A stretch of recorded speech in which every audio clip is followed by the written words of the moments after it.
시편 말씀은 총 150편으로 크게 5권의 책으로 분류가 됩니다. 오늘 말씀인 시편 42편은 두 번째 분류인 2권의 시작입니다. 2권의 분류는 시편 42편부터 72편까지인데 이 중 18편은 다윗의 시이고 7편은 고라 자손의 시, 한 편은 아삽의 시, 또 한 편은 솔로몬의 시, 나머지 4편은 작자 미상의 시로 총 31편의 시로 이루어져 있습니다. 오늘 본문인 시편 42편의 표제어는 제목은 고라 자손의 마스길, 인도자를 따라 부르는 노래다라고 성경책에 이렇게 쓰여져 있으실 것입니다.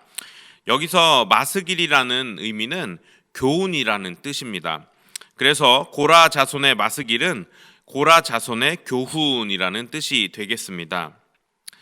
그런데 여러분, 고라 자손이 누구인지 혹시 생각해 보셨습니까? 여기서 고라라는 이름은 민수기에 아주 불명예스러운 이름으로 등장합니다. 이스라엘 백성들이 출애굽해서 광야 생활을 이렇게 할 때에 지도자 모세에 대해서 반기를 들었던 이들의 대표 이름이 바로 오늘 이 시편 제목에 나오는 고라입니다. 하나님은 고라와 그 동조자들을 심판하셨죠. 땅이 입을 벌려서 그들을 삼키고 다시 닫아버렸다라고 민수기 16장에 기록되어 있습니다. 이처럼 고라라는 이름은 저주받은 이름의 대명사입니다. 그러나 하나님은 고라의 아들들은 심판하지 않으셨다라고 성경에 기록되어 있습니다. 어떤 이유로든지 간에 고라의 아들들은 하나님의 사람인 모세를 반역하는데 동참하지 않았던 것으로 보입니다. 그래서 하나님은 그들을 긍휼히 여기시고 심판하지 않으신 것이죠. 그 후 고라의 후손들은 번성해 갔고 또 다윗이 나라를 세울 때 함께 했으며 다윗은 고라 자손에게 하나님의 전을 섬기는 사명을 주었습니다. 그러나 고라의 후손이라는 정체성은 한동안 많은 사람들에게 불명예스러운 이름으로 여겨졌을 것입니다. 특히 땅이 고라와 반역한 사람들을 삼킨 그 민수기의 사건 직후에 아마 그들은 반역자의 아들들이라는 이유로 따가운 눈초리를 받으며 살지 않았겠습니까? 우리가 그러한 것들은 쉽게 예상해 볼 수가 있습니다.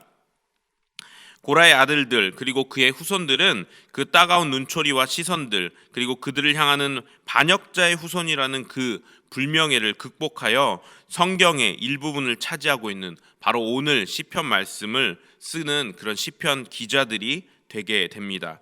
이것은 고라 자손들이 자신들의 조상의 과거를 거울 삼아서 얼마나 하나님 섬기기에 힘썼는가를 우리가 쉽게 예상해 볼 수 있는 대목이기도 합니다. 그런 배경을 가지고 있는 이러한 고라 자손들이 남긴 그들의 교훈이기 때문에 오늘 본문은 더욱 의미심장할 수밖에 없는 것입니다. 오늘 시편은 과거에 하나님을 섬겼던 모습들을 그리워하며 지은 시입니다. 어찌된 일인지 지금은 하나님을 온전히 예배할 수 없는 상태가 되었고 심지어 원수들이 그들 앞에서 하나님을 조롱하는 상황에 봉착해 있는 것, 그것이 바로 오늘 시편 본문의 배경이 되는 것입니다. 그런 상황에 고라 자손들은 하나님을 섬기고 대하지 못해서 영혼이 마르고 마음이 찢긴 상황이 되어 버렸습니다.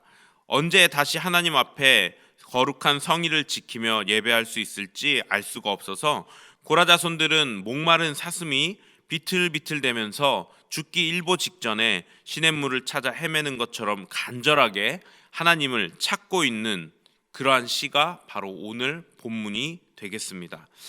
오늘 본문은 1절부터 11절까지로 구성되어져 있는데 1절부터 4절까지 그리고 6절부터 10절까지는 그들이 어떠한 상황에 봉착하여 있고 그러한 상황을 탄식하는 내용들이 쓰여져 있습니다. 그런데 오늘 시편은 그렇게 끝이 나지 않습니다. 고라 자손은 거기서 낙담하지 않고 5절과 11절에 이 시편을 쓴 이유, 마스길이라는 시편의 이름처럼 짧지만 강렬한 교훈이 담겨져 있습니다. 5절과 11절 말씀이 동일한데 제가 읽어드리도록 하겠습니다. 내 영혼아, 내가 어찌하여 낙심하며 어찌하여 내 속에서 불안해하는가? 너는 하나님께 소망을 두라. 나는 그가 나타나 도우심으로 말미암아 내 하나님을 여전히 찬송하리로다. 아멘. 고라 자손은 그 자신들이 하나님을 찾고 예배할 수 없으며 원수들이 그들을 조롱하는 그러한 상황에서도 하나님을 향한 강한 확신을 가지고 있습니다. 하나님께서 반드시 그들을 도우실 것을 소망함으로 여전히 하나님을 찬송하고 있는 것이죠. 그들은 그들의 영혼에게 명령하고 있습니다. 어찌하여 낙심하며 내 속에서 불안해하고 있느냐? 하나님께 소망을 두라라고 그들 자신의 영혼에게 명령하고 있는 것입니다.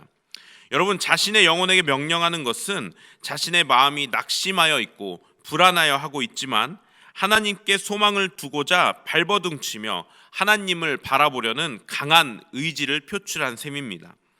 오늘 말씀 서두에서 나눴던 것처럼 고라 자손은 평범한 삶을 살았던 사람들이 결코 아닙니다.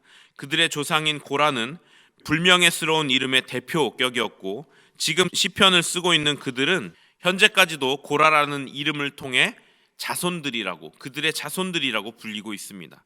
그러나 시편에 쓰여진 고라 자손이라는 의미는 더 이상 불명예스러운 이름이 아닌 것을 우리가 알 수 있습니다.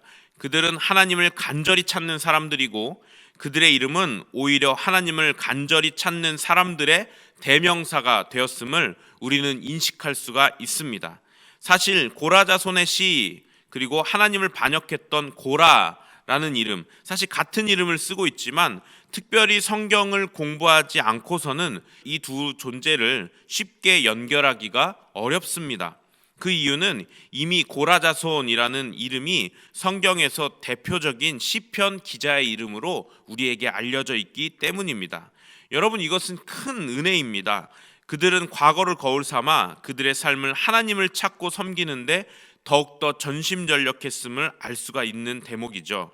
그리고 하나님께서도 그들에게 특별한 은혜를 베푸셨음을 우리가 알 수 있습니다. 오늘 본문이 바로 그 증거인 것입니다.